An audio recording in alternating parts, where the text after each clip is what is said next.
एक दफा का जिक्र है, एक हाथी और एक बैलरेना की दोस्ती हो गई। हाथी बहुत बड़ा और मजबूत था, जबकि बैलरेना खूबसूरत और नाजुक थी। हाथी का नाम रंबो था और बैलरेना का नाम लैला था। इन दोनों की दोस्ती इसलिए भी खास थी क्योंकि दोनों का ताल्लुक बिल्कुल मुख्तलिफ दुनियाओं से था। रंबो को रक्स का बहुत शौक था, लेकिन इसके लिए रक्स करना नामुमकिन था। इसके कदमों में इतनी नजाकत नहीं थी कि वो बेले की बारीक हरकतें कर सके। लैला को हमेशा एक ऐसे साथी की तलाश थी जो उसे स्टेज पर एक अनोखा तजुर्बा दे सके। एक दिन रंबो ने लैला को रक्स करते देखा और वो उसकी खूबसूरती और उसकी हरकतों पर हैरान रह गया। रंबो ने लैला से पूछा, क्या तुम मुझे भी रक्स सिखा सकती हो?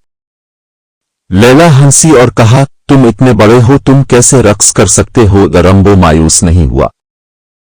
उसने कहा, मैं जानता हूं कि यह मुश्किल है, लेकिन मैं सीखना चाहता हूं। लैला रंबो की हिम्मत से मुतासिर हुई और उसने रंबो को रक्स सिखाने का फैसला किया। उन्होंने मिलकर मश्क शुरू की। रंबो लैला के छोटे छोटे कदमों की नकल करने की कोशिश करता, लेकिन वो नाकाम रहता। लैला रंबो को बताती कि वो कैसे अपनी बॉडी को कंट्रोल कर सकता है और कैसे अपनी ताकत का इस्तेमाल करके खूबसूरत हरकतें कर सकता है। एक दिन एक बड़ा बेले शो होने वाला था और लैला को इस शो में हिस्सा लेने का मौका मिला। वो जानती थी कि ये इसका ख्वाब पूरा करने का मौका है, लेकिन इसे एक पार्टनर की जरूरत थी।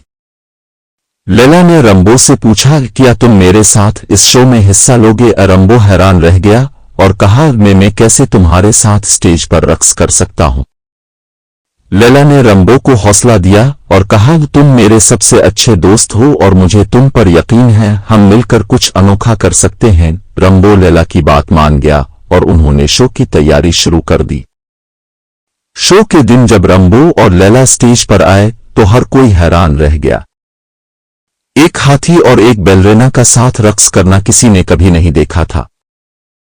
उन्होंने मिलकर एक खूबसूरत और दिल छू लेने वाला रक्स पेश किया। रंबो ने अपनी ताकत का इस्तेमाल किया और लैला ने अपनी नजाकत का। दोनों ने एक दूसरे की खामियों को खूबसूरती से पूरा किया। उनका रक्स इतना कामयाब रहा कि लोगों ने उन्हें खड़े होकर दाद दी। ये लम्हा उनकी दोस्ती का बेहतरीन सबूत था और वो दोनों हमेशा के लिए यादगार बन गए।